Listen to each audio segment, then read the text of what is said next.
워크웨이를 개발한 배경을 먼저 설명드릴게요. 저희 그 그룹이 올해 10월 1일이면 60주년이 됩니다. 한 각자의 세월을 지나서 이제는 뭔가 다른 스트라이드라는 브랜드 아이덴티티를 만들었습니다.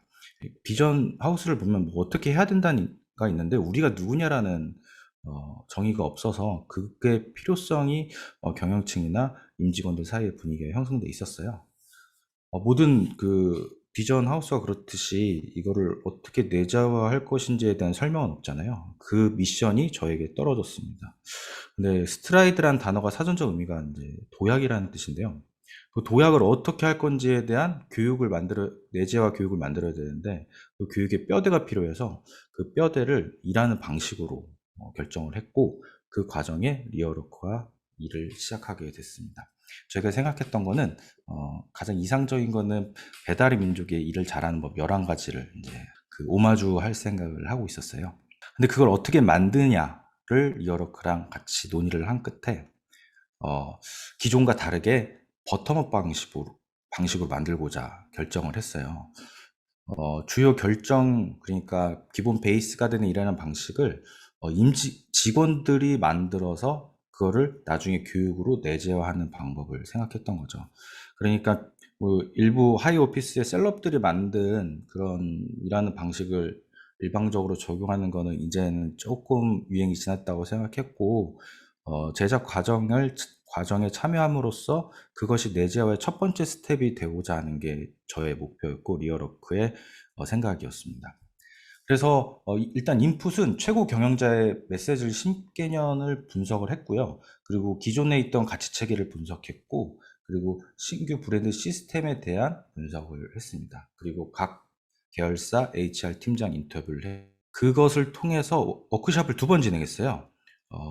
레프레젠테티브라고 각 계열사에 있는 오피니언 리더들을 데려다가 어떻게 설문조사를 할 것인지에 대해서 워크숍을 진행했고, 그것을 통해서 전 그룹 임직원 설문조사를 2주 동안 실시했습니다.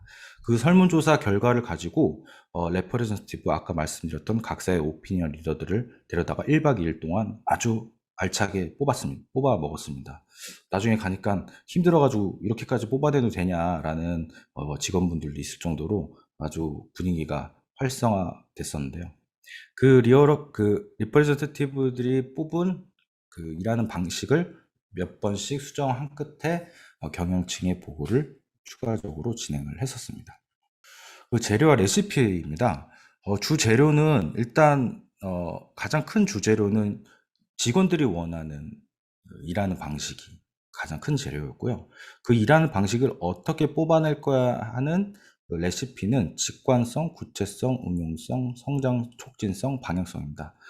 말은 어려운데 그냥 직설적으로 얘기하면 오해의 소지 없게 바로 알아들을 수 있고, 그리고 행동으로 이어질 수 있게 만드는 일하는 방식을 만들고자 했습니다. 네, 일하는 방식의 첫 번째 시작입니다. 실질적인 시작이죠. 물론 그 전에 인풋을 분석하고 각 개별 임직원들을 인터뷰하고 HR 팀장들을 인터뷰하고 설문조사를 시작하는 것도 시작이 될 수 있었지만, 일하는 방식이 도출된 첫 번째 시작은 레프레젠티브, 줄여서 랩스의 워크숍이었습니다. 1박 2일 동안 진행됐고 20대부터 50대까지 사원 부장급을 모아다가 각자의 의견들을 계속해서 반복해서 얘기하고 일하는 방식을 도출해내는 시간이었는데요. 이 일하는 방식이 어떻게 도출되는지, 워크숍이 어떻게 도출되느냐는 리어로크 블로그에 잘 설명이 되어 있습니다. 거기 H그룹이라고 되어 있거든요. 저희 그룹이에요. 리어로크랑 같이 이 워크숍을 진행하면서 이거 뽑아낼 때 걱정됐던 게, 사람들이 그냥 매너즘에 빠져가지고 대충 그냥 합시다 이런 생각을 혹시나 갖지 않을까 했는데, 앞서 LG 이나원 발표자님께서 말씀하셨듯이 저는 성토회장이 될까봐 걱정도 했었고요. 근데 막상 진행을 하니까 사람들이 회사에 대한 불만을 일하는 방식으로 승화시키고자 상당히 노력을 많이 하더라고요. 저 스스로 많이 반성하는 계기가 됐습니다. 저는 그냥 일처럼 느끼고 그냥 그들을 모아놓을 생각만 했는데 그들은 그게 아니었어요. 실무에서 자신들에게 실제 적용될 수 있는 방법에 대한 고민을 아주 깊게 하더라고요. 그들이 뽑아낸 도출안이 바로 보시는 화면의 9가지입니다.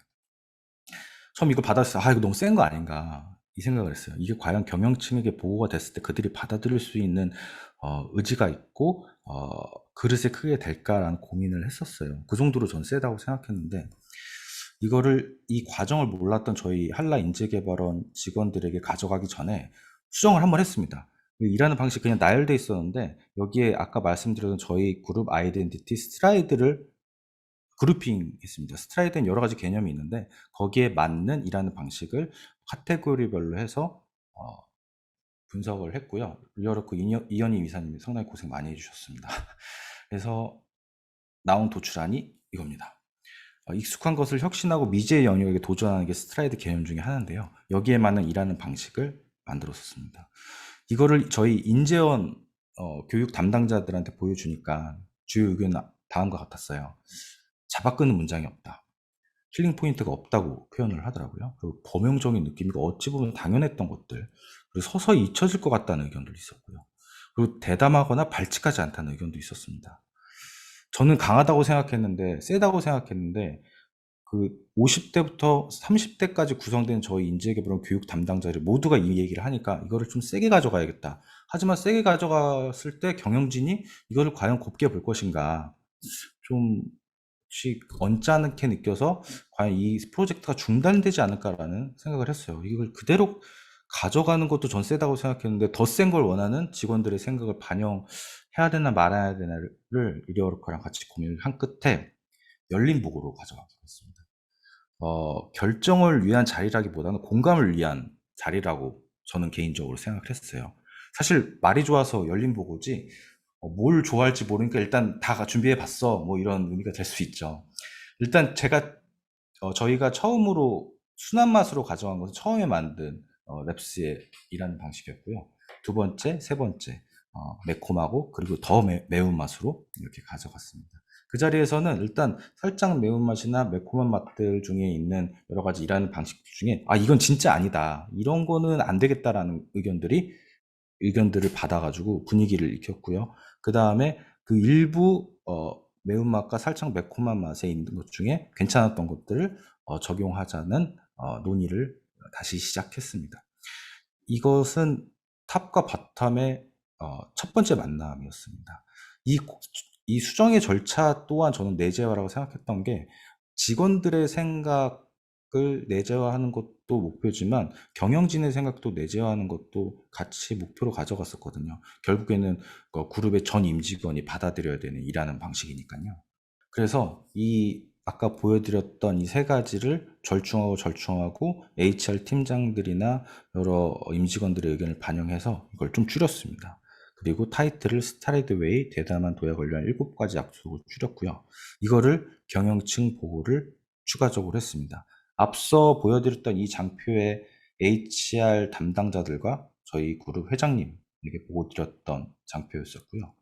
여기에 제가 경영층 보고 3차라고 했던 거는 각 계열사 사장님들 그리고 회장님께 보고 드렸던 내용입니다. 이 왼쪽 부분이거든요.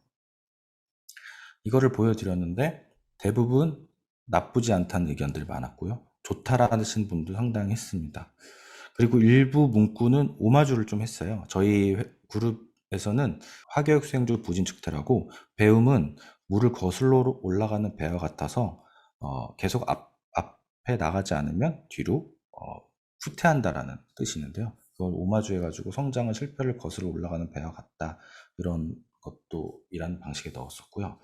근데 마지막으로 저희 인재원 부원장님이 이걸 보더니 오해의 소지가 있다, 직관적이지 않다, 행동할 수 있게 해야 된다, 그리고 특정 대상을 표현하면 안 된다라고 말씀하시면서 수정을 직접 해주셨습니다. 그래서 뭐 직급이 아니라 아이디어로 말한다, 이렇게 하면은 좀 더 윗사람한테만 적용되는 뜻이 될 것 같아서, 뭐 직급이 아니라 좋은 의견이 이긴다, 뭐 이런 걸로 바꾸기도 했고요. 어제의 정답보다 내일의 해답을 찾는다는 조금 해석의 여지가, 좀 오해의 여지가 있을 것 같아서 나 때는 그랬을지 몰라도 지금은 다르다, 확실하게 그냥 표현을 하자라고 이런 수정 과정을 거쳐서 최종적으로는 오른쪽에 보시는 이런 방식이 만들어졌습니다. 다시 시간을 돌릴 수 있어서 제가 이거를 한다면 일하는 방식의 제작을 백지 상태에서 경영층에 가져가고 싶어요. 급한 마음에 직원들이 생각하는 일하는 방식을 과정을 통해서 내재화해야겠다라는 생각만 있었는데 경영층도 내재화의 대상이더라고요. 결국에는요.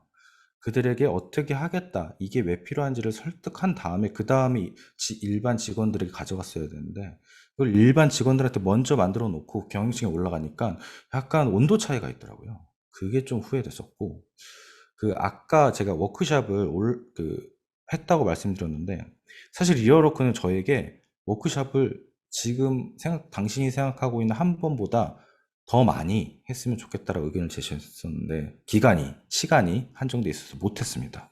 만약에 저에게 시간이 좀 더 주어지고 이 기억을 갖고 과거로 돌아간다면 5번 정도를 더 할 것 같아요. 5번을 더 하면 홍보가 되겠고, 홍보가 된 다음에 나중에 이걸 팡 터뜨렸을 때 사람들 이해도가 상당히 높을 수 있을 거라고 저는 지금은 생각하고 있습니다. 그리고 다시 또 기회가 주어진다면 이 문구들을 다시 전 직원들한테 설문을 받고 싶어요. 그때 만들 때마다 설문을 받는 거죠. 저는 이 내재화 과정을 제작이 직접 참여하는 거, 그리고 제작된 다음에 이거를 교육으로서 사람들을 참여시키는 거라고 생각했는데 이 공유의 과정을 내재화라고 생각을 못한 거예요. 만들어진 과정을 그때그때 전 그룹에 공유했다면 이것도 또 다른 내재화였을 텐데 그거를 제가 간과했습니다. 각 수정시마다 사람들이 공유를 하고 홍보를 했으면 나중에 제가 해야 할 숙제를 좀 더 덜 수 있었을 텐데 그걸 생각을 안 했던 거죠. 그리고 마지막으로 개인적으로 수정은 긍정적으로, 그러니까 수정할 때마다 엄청 짜증나요. 그냥 위에서 뭐라 그러고 리얼워크 정 대표님하고 이현희 선생님한테 계속 말씀드려야 되고 좀 재미나게 할 걸. 정말 재밌는 작업인데 그게 좀 후회가 됩니다. 잘한 점은 특히 없지만 굳이 잘한 점을 찾자면 일방적인 탑다운 방식을 취하지 않는 점입니다. 일부 직원들이 만들어 놓고 쫙 뿌리는 이런 일하는 방식이 아니라 모두가 참여할 수 있는 일하는 방식의 제작을 선택한 점이에요. 처음에 이거 할 때는 일부 팀장님이 그냥 우리가 만들자라는 의견도 있었어요. 근데 제가 좀 고집을 부렸습니다. 이렇게 해야 된다고. 그리고 내재화의 개념을 기존보다 조금은 넓게 가져간 점. 물론 좀 부족하긴 하지만 단순히 교육을 시켜서 내재화를 시킨다는 게 아니라 홍보, 그리고 직접 제작에 참여, 이런 개념으로 내재화를 가져갔다는 게 좀 굳이 잘한 점이고요. 그리고 부피를 적게 가져간 점입니다. 담당자가 바뀌면 나중에 일하는 방식을 또다시 만들어야 될 거예요. 근데 부피가 작고 사람들한테 홍보가 많이 되어 있으면은 나중에 제가 아닌 다른 담당자가 제가 만든 이 일하는 방식을 프리퀄이라고 생각하고 쉽게 변형될 수 있게 만드는 게 잘한 점이라고 굳이 말씀드릴 수 있을 것 같습니다. 저는 일하는 방식 6.0을 만들고 싶었습니다. 이게 업데이트 될 수 있고 애자일하게 바뀔 수 있다라는 표식을 일하는 방식 제목에 넣고 싶었거든요. 근데 그건 하지 못했어요. 근데 그게 좀 아쉽긴 했지만 가볍게 가져가서 나중에 수정할 수 있을 거라고 생각을 했습니다. 잘 들어주셔서 감사합니다. 항상 건강하십시오.